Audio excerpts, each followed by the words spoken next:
Alhamdulillahilladzi waqafa ala sayyidina al-Mustafa wa ala alihi ahli sidq wal wafa. Asyhadu an la ilaha illallah wahdahu la syarika lah wa asyhadu anna Muhammadan sayyidina abduhu wa rasuluh. Allahumma shalli wa sallim wa barik ala sayyidina Muhammadin nabiyil karim wa ala alihi wa ashabihi ajma'in. Fa ya ibadallah ittaqullaha haqqa tuqatih wa la tamutunna illa wa antum muslimun. Wa qala Allah ta'ala fi kitabihil karim أعوذ بالله من الشيطان الرجيم بسم الله الرحمن الرحيم اقرأ باسم ربك الذي خلق خلق الإنسان من علق صدق الله. Hadirin sedang jemaah Jumat yang dirahmati Allah Subhanahu wa taala. Pertama-tama mari sama-sama kita memanjatkan puja dan puji syukur kita atas kehadirat Allah Subhanahu wa taala, yang mana oleh Allah telah memberikan berbagai macam nikmat dan rahmat kepada kita. Baik itu nikmat kesehatan, baik itu nikmat umur, maupun nikmat kesempatan.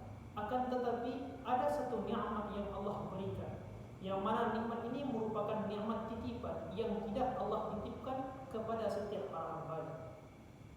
Nikmat itu ialah nikmat iman dan Islam.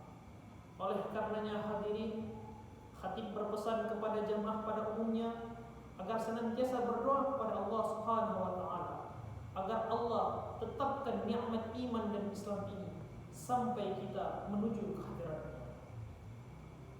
Selanjutnya salawat beserta salam mari sama-sama kita sanjung sajikan ke pangkuan alam Nabi besar Nabiullah Muhammad sallallahu alaihi wasallam beserta para sahabat dan kerabat beliau sekalian yang turut serta di dalam memperjuangkan agama Islam. Allahumma salli wa sallim wa barik ala Muhammad. Hadirin sekalian jemaah Jumat yang dirahmati Allah Subhanahu wa taala. Insyaallah pada kesempatan yang berbahagia ini khatib ingin sedikit menyampaikan mau'izatun hasanah mengenai peran Al-Qur'an bagi generasi bangsa. Allah Subhanahu wa taala berfirman dalam Al-Qur'an Surah Yunus ayat 57. A'udzu billahi minasyaitonir rajim. Bismillahirrahmanirrahim. Ya ayyuhan nasu qad ja'atkum mau'izatun min rabbikum wa shifaa'un lima fis sudur wa hudan wa rahmatun lil mu'minin. Sadaqallahu. Hadirin sedang jemaah Jumat dirahmati Allah Subhanahu wa taala. Ayat yang baru saja khatib bacakan tadi bermakna, wahai orang-orang yang beriman, sungguh telah datang kepadamu pelajaran dari Tuhanmu, obat wa syifa'un lima fis sudur, obat penyakit yang berada di dalam dada, wa rahmatul lil mu'minin, rahmat bagi orang-orang yang beriman. Imam Ali As-Sabuni di dalam Safatul Tafasir menjelaskan bahwa ada 4 fungsi diturunkannya Al-Quran. Yang pertama, mau'izatun min rabbikum, ay mau'izatun min khaliqikum. Al-Quran berfungsi sebagai pengajaran dari Tuhan Sang Maha Pengajar. Berkaitan dengan hal tersebut, Imam Al-Ghazali di dalam kitabnya Jawahir Al-Quran menegaskan bahwa sesungguhnya Al-Quran merupakan pelajaran dan pengajaran dari Tuhan Yang Maha Pengajar. Beliau mengatakan bahwa seluruh ilmu pengetahuan itu bersumber dari Al-Quranul Karim, baik itu ilmu yang telah diketahui ataupun ilmu yang belum diketahui. Intinya Al-Quran merupakan kitab, sumber daripada ilmu pengetahuan. Sebagai buktinya, bukankah karena Al-Quran telah menerangkan proses jadinya manusia, yang mana di dalam kandungan, di dalam rahim, di dalam nutfah dan nutfah yang hina, Allah jadikan dia. Telah dikenal dengan ilmu biologi. Sebagai bukti lainnya pula, bukankah karena Al-Quran telah menceritakan dan diturunkan menggunakan bahasa yang indah, retoris dan puitis, telah melahirkan yang namanya ilmu retorika dan sastra. Dan masih banyak bukti bahwa Al-Quran merupakan sumber kitab dan pelajaran. Lantas selanjutnya yang kedua apa?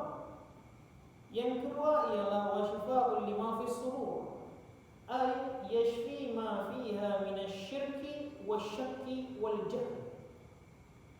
Al-Quran berfungsi sebagai obat penyakit batin.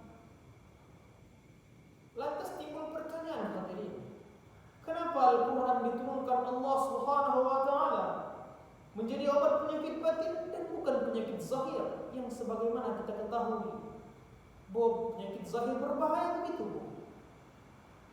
Namun ternyata hadirin yang dirahmati Allah Subhanahu wa Ta'ala, Allah mengatakan bahwa penyakit batin itu lebih berbahaya bagi diri kita sendiri dibandingkan penyakit zahir. Seperti penyakit syirik, penyakit riya, penyakit sombong, dan penyakit munafik merupakan sebuah penyakit yang tak ada obatnya selain Al-Quran.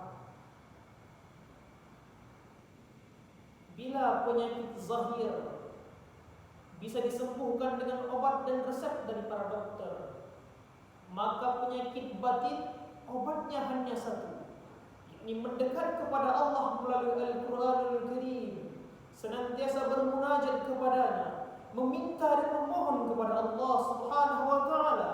Allah mengatakan bahwa Al-Quran adalah obat, karenanya minta kepada Allah Subhanahu wa Ta'ala. Adapun yang ketiga ialah hudan, artinya petunjuk. Hudan ay hidayatun minadh dhalal. Al-Quran diturunkan berfungsi sebagai petunjuk dari kesesatan.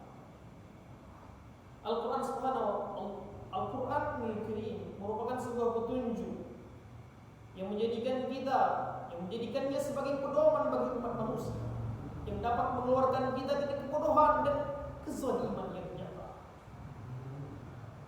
Profesor Dr. Quraisyah di dalam kitabnya mengatakan bahwa Al-Quran merupakan satu-satunya kitab yang senantiasa relevan dengan perkembangan zaman. Di dalam Al-Quran pula, di situ dijelaskan tentang bagaimana cara mengatur rumah tangga, bagaimana cara mengatur keluarga, bagaimana cara mengatur dunia bahkan sekalipun. Makanya Al-Quran merupakan sebuah kitab yang senantiasa relevan dengan perkembangan zaman. Adapun yang terakhir, hadirin yang dirahmati Allah Subhanahu wa Ta'ala, wa rahmatul lil mu'minin, kata rahmat bagi orang-orang yang beriman. Jika Al-Quran telah dijadikan sebagai pelajaran, sebagai obat, sebagai petunjuk, maka Allah akan menganugerahkan Al-Quran sebagai rahmat bagi orang-orang yang senantiasa mengamalkannya. Maka lengkaplah hadirin jika Al-Quran telah kita baca isinya, kita pahami ajarannya, dan kita amalkan apa yang telah kita dapatkan dari Al-Quranul Karim, maka sempurnalah iman seseorang di dalam dada. Rasulullah sallallahu alaihi wasallam bersabda di dalam hadisnya, "Talabul ilmi fardhun ala kulli muslimin wal muslimat." Menuntut ilmu itu wajib hukumnya bagi orang Islam laki-laki dan perempuan.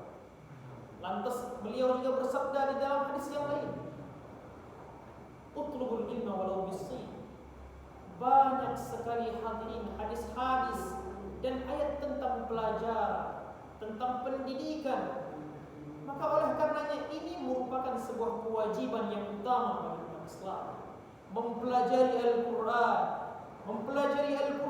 dan mempelajari Al-Quran agar Al-Quran merasuk ke dalam dadanya, agar Al-Quran merasuk ke dalam jiwanya dan bermanfaat di dalam hidupnya. Mungkin hanya itulah sedikit khutbah dan nasihat yang dapat khatib sampaikan. Lebih dan kurang khatib mohon maaf. Barakallahu li wa lakum fil Qur'anil Karim, wa naf'ani wa iyyakum bima fihi minal ayati wa dzikril hakim, wa taqabbalallahu minna wa minkum tilawatahu innahu huwal ghafurur rahim.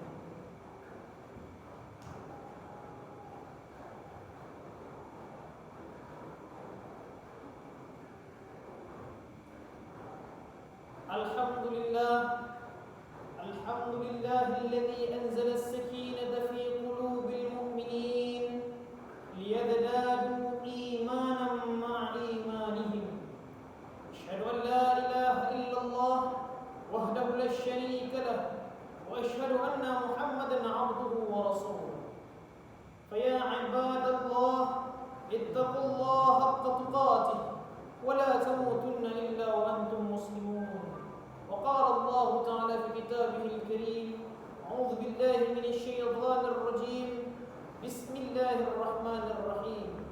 قل هو الله أحد الله الصمد لم يلد ولم يولد ولم يكن له كفوا أحد. اللهم صل على سيدنا محمد وعلى آل محمد كما صليت على إبراهيم وعلى آل إبراهيم وبارك على محمد وعلى آل محمد كما باركت على إبراهيم وعلى آل إبراهيم في العالمين إنك حميد مجيد. اللهم اغفر للمسلمين والمسلمات والمؤمنين والمؤمنات الأحياء منهم والأموات برحمتك يا أرحم الراحمين. ربنا هب لنا من أزواجنا وذرياتنا قرة أعين واجعلنا للمتقين إماما. عباد الله، إن الله يأمركم بالعدل والإحسان وإيتاء ذي القربى وينهون عن الفحشاء والمنكر والبغي يعظكم لعلكم تذكرون. ولا ذكر الله أكبر. أقيموا الصلاة.